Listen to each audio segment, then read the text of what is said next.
വിശ്വാസി മനതലങ്ങളെ അങ്ങേയറ്റം ചാഞ്ചല്യപ്പെടുത്തുന്ന ഈ വരികൾ എഴുതിയ കേവലം മുസ്ലിം നാമധാരിയായ എന്നാൽ നിരീശ്വരവാദം വെച്ച് പുലർത്തിയിരുന്ന ആ വ്യക്തിയെ ഷെയ്ത്താനെ എന്ന് അഭിസംബോധന ചെയ്തുകൊണ്ട് പരുഷമായ ഭാഷയിലും അങ്ങേയറ്റം ആക്ഷേപഹാസ്യ രൂപേണയും മഹാനവറുകൾ എഴുതിയ വർത്തമാനകാലത്ത് വളരെയധികം പ്രസക്തമായ ആ വരികൾ നമുക്ക് കേട്ടു നോക്കാം. മലിക്കുൽ മുലൂക്കിനെ കാണാനേ മഹിഷറ വിട്ട് കടക്കേണേ, വലിയൊരു പാലം കടക്കണമെന്നത് മരിച്ചോർക്കല്ലട ശൈത്താനേ.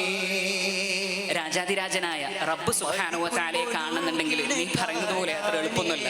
അതിന് ആദ്യം മഹ്ശറ എന്ന് പറയുന്ന സ്ഥലത്ത് എത്തണം. അതിനുശേഷം സിറാത്ത് പാലം എന്ന അതിലും വലിയ കടമ്പമുണ്ട്.